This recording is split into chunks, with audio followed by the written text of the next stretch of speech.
Good morning and welcome. Patriot Radio News Hour, Joe and Jason on a Friday. Yeah, we got here once again, wrapping up the week. And again, you know what? I know it's summertime, right? Everyone, the kids are out of school, people going on vacation, but a lot of things continuing to happen. A lot of, let's just say, angst and uncertainty over the summer months. We've got a Fed meeting coming up next week, next Tuesday and Wednesday. And Jason, I'll say that this one probably is the one where we have the least visibility. I think before we pretty much knew what they were going to do, those quarter point hikes. Now it's a question, are they going to pause? Are they going to hike one more time? And it's probably 50-50, but if we're honest, most of the data hasn't been great, but with the jobs number up until yesterday's jobless claims so good, I kind of think they should hike, but I don't think they will hike. How's that? I don't think it really matters that much, but they'll make it sound like it matters a lot. So I think if I had to put money on it, I guess the hike, just because I don't see a lot of emergency going on in the news cycle. So if I had to choose what I think, if I'm predicting it, I would say a quarter point hike isn't really going to do a lot of damage, even though there'll be a lot of news about it damaging everything if they do it. Yeah, well, and again, I think it will do a lot of damage, but again, not hiking would do a lot of damage. So we're in that boat of, I guess it just depends on what you like right out there. What type of damage do you like? Do you like things are just going to cost more? Or do you like that, we're going to keep contracting the money supply and we're going to put more pressure on these banks? Either way, there's just no good outcome. No, there's no good outcome. There's just going to be more of this monetary system that has been entrenched for decades and decades and decades, and slowly eroding the standards of living in the country. So it's going to be more of the same. It's going to be a lower standard of living overall, Joe. But it's not good. I don't see anything that's really going to improve about the average American's standard of living with what's going on economically in this country. Yeah, and that's really the thing. The businesses, small businesses now showing the strain. We've got some clarity. Bed Bath & Beyond. They're going to be completely shut down. They do have a potential buyer, but they don't want any of the stores, right? They said, well, we may want some of their IT, some of their digital stuff, but we actually don't want any of the stores. So there's going to be a bunch more commercial real estate hitting the markets, and I expect more of that to continue as we watch the commercial real estate now, the percentage of non-payers seemingly growing by the day now, Jason, where more and more people are saying, hey, you know what, we're just going to stop paying. Yep. Yeah, if you can't pay the bills, Joe, you can't pay the bills. Or I guess maybe if it just makes no sense, because a business is there to make money, make profit, and if the owner of the business can't make the money, then you fold up tent, right? You fold up shop and you're done. That's why they have bankruptcy, right? Well, that's what it's for. And you know what? They like it when they do it. They hate it when the consumer does it, right? Hey, you know what? It just makes sense for us not to pay. A lot of these consumers, that I think if the housing crash ever happened again, I think a lot of people would do it much differently this time. You go back to 07, 08, people did everything they could to make those house payments. Drained their 401ks, ran up their credit cards, did everything possible. The next time around, they should just handle it like a business. You know what? Just doesn't make a lot of sense, because that's what's going on in commercial real estate. Now, some of it's Bed Bath & Beyond, right? Hey, we can't pay. But a lot of it just simply is, hey, you know what? It doesn't make any sense for us to pay. The building's not worth what we paid for it. I've got to pay a whole lot more for it on top of it. Now I've got to come up with money because I've got to make up the difference from what the building used to be worth to what it is now, and it just doesn't make sense to pay, so they don't pay. That's right. That's right. And, these economic indicators as to raising the rate or freezing the rate, a lot of summer jobs are going to be opening up, people wanting jobs. So it may not have the bad jobs numbers maybe for another month or two, Joe, because, this is summertime, right? Kids are looking for that little extra money so they can go out and hang out with their friends, right? Yeah, and again, it's going to be, we'll see how all of that plays out in the coming weeks and months. But we have, like I said, next week will be the next Fed meeting. I guess I'm guessing they're going to raise and then say, no matter what, we're going to pause next meeting. That could be a possibility, what I'll call it a soft raise, where they say, hey, yes, we're raising again, but yeah, we're probably really going to take a break next meeting, or they're going to take a break this meeting and threaten that they could raise in the next meeting. I think it'll be one of those two. It'll either be a hard pause or a soft hike. How's that? There you go. That's my guess. Patriot Radio News Hour will be back on this Friday.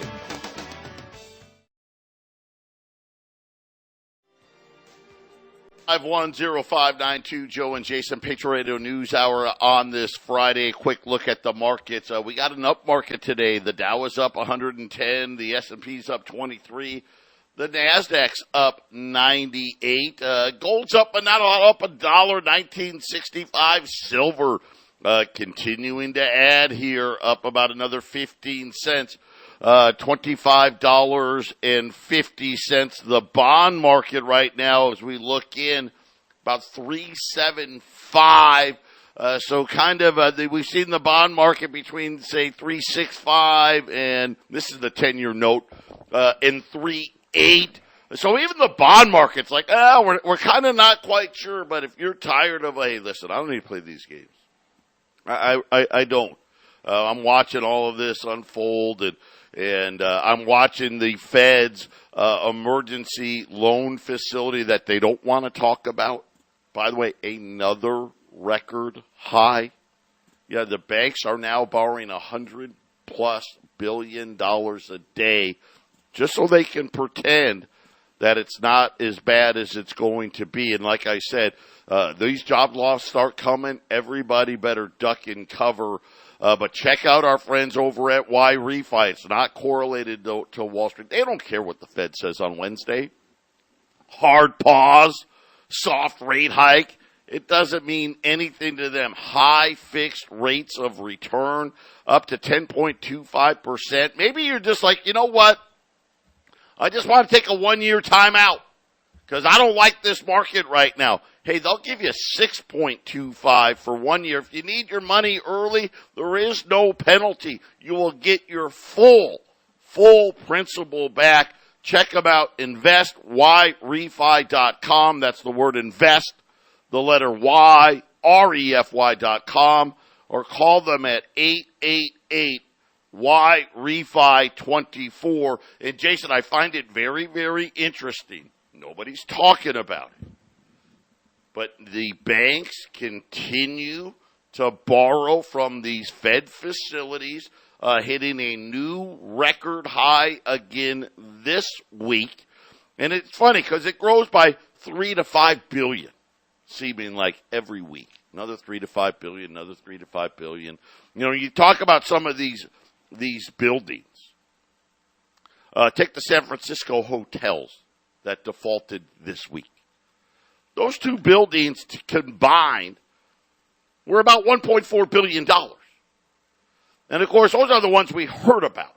It's almost like they're going up by the amount of commercial real estate defaults every single week, Jason. But something interesting also in this week. Now, it could change week to week, but this week, the Fed's quantitative tightening, they're supposed to be selling like $90 billion a month of treasuries and commercial-backed real estate. So, you're like, okay, well, let's just say $90 billion over, say, 4 weeks. You got to do between 20 and $30 billion a week, depending on the week. Okay, so around $25 billion a week, something like that. Jason, they only sold $2 billion. So this quantitative tightening, are there other stresses happening that they're just not sharing with us? Because it's kind of odd that number was so low. Now, to be fair, next week maybe they'll do $40 billion next week to kind of make up for it, but it's not something that we've seen from the Fed since the bank started using this facility. 8%. Yeah, I just think of the average guy out there. Hey, our business isn't doing too well, Mr. Employee, and your check's going to be 8% this month. How many people? And I don't know the Feds. It works differently as big business, but if you can only sell 8% of what you need to sell, that doesn't sound too good, Joe. That sounds like you can't run business as usual, and so we're going to have business that's not usual soon. Yeah, and again, remember, for the next 6 weeks, we're going to have big jumps in the issuance, right, because of the debt ceiling, right? They got to catch up. So this week we know $359 billion of extra treasuries, and I wonder if maybe that had an effect. The Fed's like, well, gosh, we can't add to that number, right? We can't make it worse by adding another 20 to 30 billion to that number. So quantitative tightening, we may be on pause until the Treasury catches up. Yeah, you might have figured it out, Joe. Maybe the inflation does come back later this year, next year. But to kind of quell this current problem with the debt ceiling, you pause there, see if the inflation comes back, which with government spending, that could always trigger a little extra inflation. And then maybe they raise the rates next year, January, February, maybe. All these things are very possible, Joe. It truly is. It's just not good. All of this isn't good, and I find it interesting. They don't want to talk about it on TV. They don't want to tell you on CNBC. They don't want you to know that the banks every week keep borrowing more money. And you got to remember what they're giving. Losers. In other words, the Fed is paying them full value and really above full value because we know if they had to sell it, it doesn't matter whether they were treasuries or commercial real estate, whatever it was, they would be selling at losses. And so this poses another problem. Remember, I mentioned it very briefly earlier this week, Signature Bank. It's going to cost the Fed more than they thought because all of a sudden they can't make good on a bunch more deposits that the FDIC is going to have to eat. But you got to remember these troubled banks, they're selling this stuff to the Fed, and the Fed's paying more than they should. Jason, we start having these banks go under again, right? All of a sudden, the losses are going to be that much bigger because the central bank overpaid for all this stuff to try to pretend that it wasn't happening. Right, and that's why the Fed's balance sheet will probably get bigger and bigger and bigger because the Fed's not really losing any money, are they, when they buy these things? No. Because they just print it. No. So they don't have to do anything about their losses. Yeah, well, and here's the thing is they just print it. The problem for the Fed is when that balance sheet starts to go too fast, people start to look. It's like, wait a minute, because people understand the Fed's not paying, Joe. I mean, people get that, but so that balance sheet can go up as high as it needs to go. They can throw water and make everything liquid as long as they want, but at some point, of course, there comes the inflation, and then the problems with that balance sheet getting too big. People start to go, many other central banks of the country start to worry when they see that. So we've got new data on commercial real estate now. According to TREP, and they're a real estate investment company. This is what they do. They get paid by banks for the data on commercial real estate specifically, and they do residential as well, but focus on commercial-backed real estate. Here's what they said as of yesterday. They said that empty office buildings are scattered all across major U.S. cities, and the number of landlords falling behind on repayments due to difficulty of refinancing and or high vacancies is now at a 5-year high. Okay, so now we're going back and saying, okay, things are, got to remember things. People forget that things weren't great right before COVID. Right? Remember we had the bond tantrum, right? Janet Yellen, her quantitative tightening. All of a sudden, the Fed had to have emergency facilities and buying all this stuff, and the balance sheets had to blow up. People forget that stuff because then COVID came along, and of course, that just allowed them to spend. But here's what they said as well. They're approaching 5% of office loans packed into commercial-backed mortgage securities. Okay, so now this is a little different here. Now this goes back. Now we're going back to 07, 08. Yes, these mortgage-backed securities. So remember, let's refresh. What was that? This is where banks see, in order to be safe. Hey, listen, we're not going to hold the note. We're not going to hold the mortgage on this office building in Denver, and this office building in Phoenix, and this office building in L.A., and this office building in Chicago, and this office building in New York. No. See, because that's more risky. What we're going to do is we're going to take 1,000 office buildings. We're going to chop them up into 1,000 pieces. And we're going to jumble it all together, right? Just a big hodgepodge. And we're going to put them in these mortgage-backed securities. So I've got $1 trillion of these commercial-backed, mortgage-backed securities. And they're like, yeah, you try to figure out what's in there. I don't know what's in there. I know I got $1 trillion. I don't know. I got little itty bitty pieces of thousands of commercial-backed real estate properties in there. Well, guess what? Trepp figures it out. That's what they do. And now here's what they're saying. That the majority of these commercial mortgage-backed securities now have at least 5% of that portfolio at least 30 days delinquent as of May.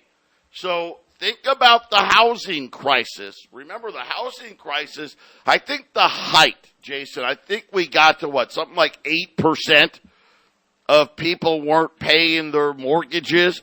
Now Trepp says commercial real estate, we're already at 5% of these mortgage-backed securities, but they went on to say this is the tip of the iceberg. So at what point, Jason, are we going to see big problems? Is 10% going to cause the big problem? 15%? It's going to be interesting because they're saying, hey, at 5%, this is just the tip of the iceberg. Yeah, when the mortgage-backed securities were failing back in the housing crash, I think they just needed to get between 4 to 8% failures, and the whole thing crumbled, right? I think if I remember right. So yeah, I don't think you have to get much higher than 8%, maybe 12%, Joe, 15, and then things just start falling apart. Sounds about right. I mean, if there's any reflection, I guess. Obviously, this is a different type of asset, but I would say 15% of anything is a huge hit for a lot of people. Everyone runs for the gates. Yeah, small banks. Now, here's the problem. in the commercial real estate portfolios, small banks are 70% of this market. So in other words, the bigger banks only have exposure to about 30% of the commercial real estate market.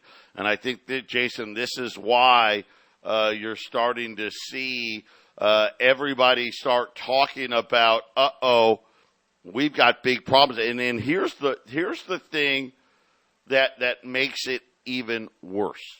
In 2023 and 2024, it is by far the largest amount of commercial-backed real estate loans that need to be refinanced. It's not even close. It's like a tidal wave.